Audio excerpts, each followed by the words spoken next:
Hey everyone, Christina Del Rey here with your yearly forecast for the year 2021. As always, thank you for watching and don't forget to hit the subscribe button, like and share please. Enjoy.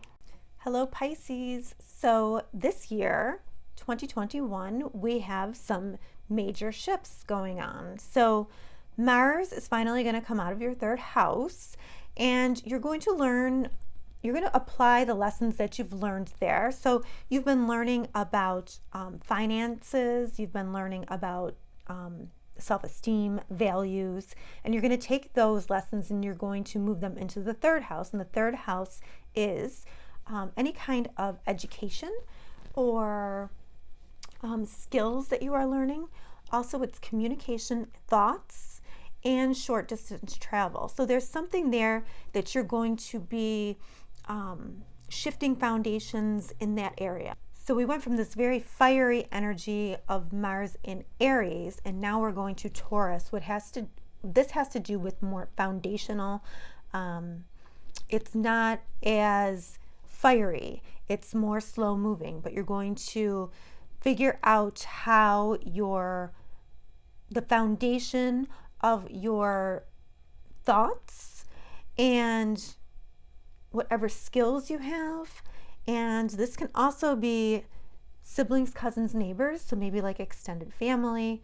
There's going to be some major shifts here because Uranus is also there, and Mars is going to meet up with Uranus, and that is on January 20th, and that is like going to be sort of like fireworks. So you want to watch out for that date. It almost feels like with Mars, you kind of found yourself expressing yourself in a certain way or thinking in a certain way, and now you're applying that to either skills you're learning or your thoughts. And you know, Taurus is all about goals and stability, so you want to apply your lessons that you learned about income, earning income, self-esteem, and you're going to use that. Maybe you'll learn some new skills. Maybe you won't let anybody disrespect you anymore. Maybe you learned that your self-esteem is worth more and you're not going to let anybody take advantage of you, financially or of your self-esteem, and you're going to apply that to the new way that you think. Whatever this is, it's, Mars's truth, and this is like a more authentic, more real truth for you.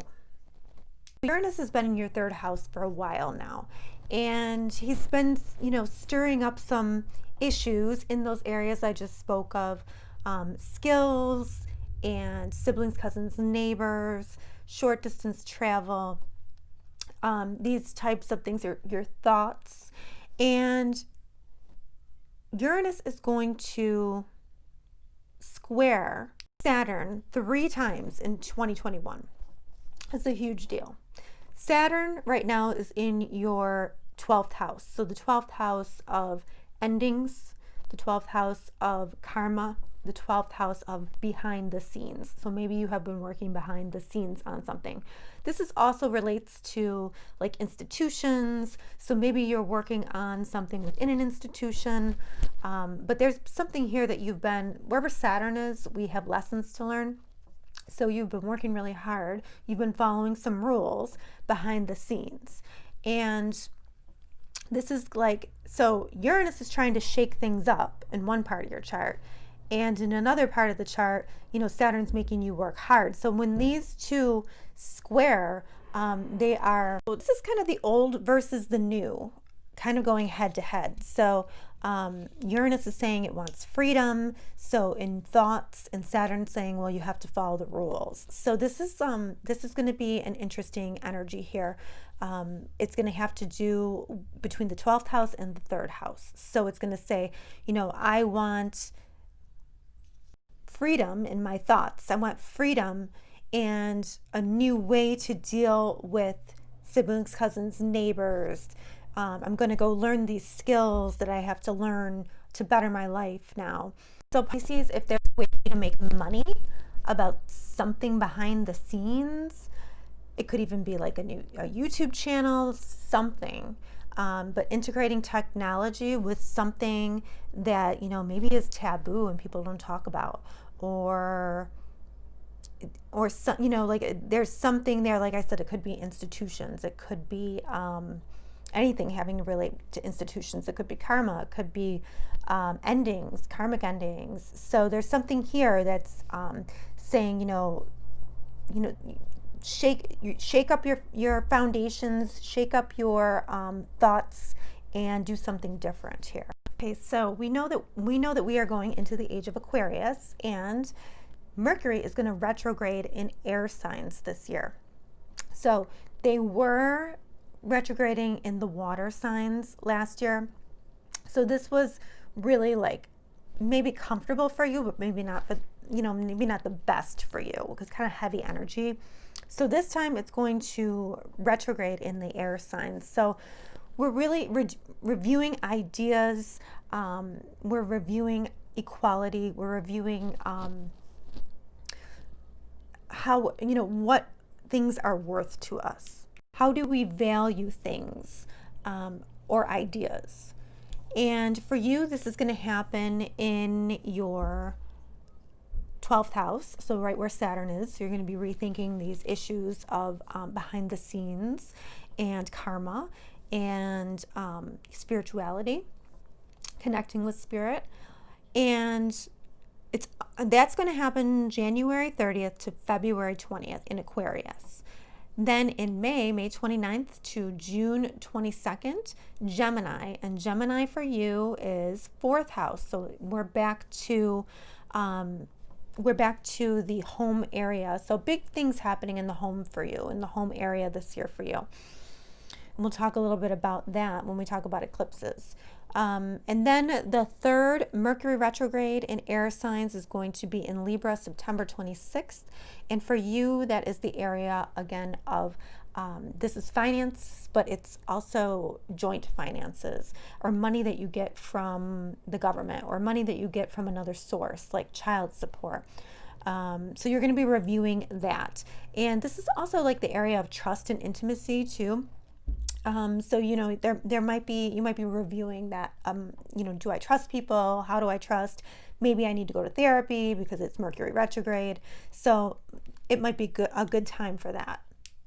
You have to really embrace technology. That is something that you are going to, have to integrate into these lessons. This could have you using technology on something behind the scenes as well, but there's a motivation here, and there will be learning. I do think that there will be learning of skills in technology. So starting in May 13th to July 28th, Jupiter is going to move into Pisces for a little bit before he retrogrades out of there. And Jupiter is actually the ancient ruler of Pisces. So Jupiter's very comfortable in Pisces, but Pisces is an energy, as you know, of no boundaries, and Jupiter is expansion. So this is going to happen in your first house. So, you have to make sure you're putting those boundaries up. You learned all that stuff about self-esteem, and you learned all that stuff about valuing yourself. You're going to have to remember to not let anybody take advantage of you, have boundaries, be able to say no. But ultimately, this is a good energy for you if you want to expand how people see you. We were talking a little bit about technology. This is a very good time if you want to put yourself out on technology for a good, reason. Pisces are, Pisces, the energy of saving people. It's the savior energy, it's the spiritual energy, it's the creative energy. So this is a great time to be creative. Another thing too, you could work on healing yourself. And one thing with Jupiter in that first house, if you wanted to heal through exercise, that might be a nice way for you to heal. Just don't overdo it. But Jupiter in your own sign, that's a big deal. So look for blessings, look for your reputation to expand, and look for some healing to go on. And it doesn't actually move back into Pisces until the end of 2021. So it's kind of going to give you a little bit of a glimpse of what comes in 2022. So pay attention during that frame of time. Often if we have too much Jupiter, we have to tap into Saturn, right? So if we have too much Jupiter, too many, we feel like we don't have any boundaries, we have to tap into Saturnian energy, which is more like limitations, the earthly world, right? Jupiter kind of gets all caught up in like hope and dreams, and and it just gets big and it can get out of control, and it can get too wild. So it's always good to bring yourself back to grounding. So you need some Saturn energy there where you're like, okay, so we're still in the real world. We have to come back down to earth now. We have to look at the day-to-day grind here. And that's going to pull you back. If you become too much, like one of the bad things about Jupiter is it can just be, well, I know this and nobody can tell me anything. So you have to kind of, bring it back down and, realize that there are, you have to have boundaries, you have to have limitations. But ultimately, that's a really nice energy for you. Nice healing energy. I think one that's, been around for a while. And if you have any, anything on the body, this will bring a nice healing. Any kind of sickness or anything related to the body, this could bring a nice healing energy. But you just have to be careful with Jupiter in the first house, no boundaries. You could literally expand. So I would be careful what you're eating, and just, focus on discipline with the body, pull in that Saturn a little bit more, enjoy the blessings, but also remember, Saturn is all about discipline and blessings later. Okay, so lastly, we are going to look at the eclipses for you. So the eclipses are game changers. They change what needs to be changed, and often very quickly. For you, this is mostly going to happen on the home and career axis. So big changes here. We have a lunar eclipse May 26th. So this is going to be an ending of some kind. It's going to be in Sagittarius. This is in your career sector. So maybe some of you are graduating, or maybe some of you are committing to getting married, or there's so many things that something could come to fruition here with an eclipse. And a lunar eclipse it's a culmination of energies. It's a high point, but it's also it can be an ending as well. So there might be something ending and something beginning. So look back to the eclipses that happened in June 5th, 2020. We had an eclipse at 15 degrees Sagittarius, and that was a lunar eclipse. And we also had an eclipse December 14th at 23 degrees Sagittarius, and that was a solar eclipse because they come in pairs, right? So you had big lessons last year on your status, or your status as what you do as a career, your status as a husband or wife or girlfriend, boyfriend, or your status and how we know you in the world, like what your reputation is. So there were big lessons around this. So there are 2 more eclipses in 2021 in this area of the chart for you. So you're not done with those lessons just yet. So the first one is May 26th at 5 degrees Sagittarius, and then the last one is going to be December 3rd, 12 degrees Sagittarius. So you have one in the middle of the year and then one at the end. In between those 2, you have 2 other eclipses. So the solar eclipse on June 10th is going to be actually opposite that Sagittarius 10th house, and it's going to be in the 4th house of home. This could have to do with you balancing work and home. It's possible in a new way. Whatever this is for you, it is going to bring some kind of new beginning in your home. And this could be a very positive thing.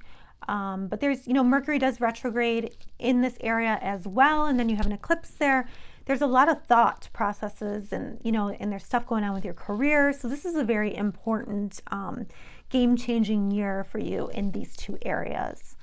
I would look back to at November 30th, what was going on, because there was 8 degrees Gemini was a lunar eclipse. So something was ending on November 30th, or, like around that time. So, it's likely directly related to that. So you had an ending and now you're going to have a new beginning. Okay, so, and then at November 19th, we have this one eclipse that's off, and it's in the sign of Taurus. So then we're back to this third house again. So these foundations shaking, right? So there's like some kind of culmination in this third house that I keep talking about. So this is like your skills that you're learning, or siblings, cousins, neighbors. This is your thoughts. And this is also technology too. Like I said, that you might be doing some things with technology. So there's some kind of culmination here, but an ending that empowers. It's going to square with Jupiter. So, it's a push. It's a push to make some kind of, something happen here. To wrap it up. So however you're going to use these resources in a new way this year, that is likely to come to a culmination November 19th, around there. And the last eclipse is December 4th. It is a solar eclipse, also in Sagittarius. So there's some kind of brand new beginning here. For some of you, this might be a brand new job that you're starting. This could be this could be some people getting married right around there, or getting engaged. But there's some kind of new beginning here for you, December 4th. And, like I said, it's in that same area of your status. So there's big changes going on with you this year, Pisces, in that area. And lastly, at the end of the year, we have Venus retrograding in Capricorn. So Venus doesn't go retrograde often, but it is going to go retrograde, and this is in your 11th house. So it has to do with groups of people that you hang out with. So you might be reviewing your relationships as far as like friendships go, because this is more like a friendship oriented area. But also too, your hopes, wishes, and dreams in your relationships. Like you might be looking at that and being like, what do I really want? What do I value? What do I value in friends? What do I value in my relationships? How do I want that to look? What kind of groups do I want to hang out with? What kind of reputation? What kind of social status do I want? And that happens from December 19th to January 20th, 2022. Okay, so yeah, we're gonna, and maybe even reviewing, your attachment to material things, and, and Capricorn is also money too. So, reviewing values is probably going to be where everybody is. And as we're moving into this more mental, idea-based age. Well, Pisces, you have a lot going on this year, but it'll be a great year. Don't worry.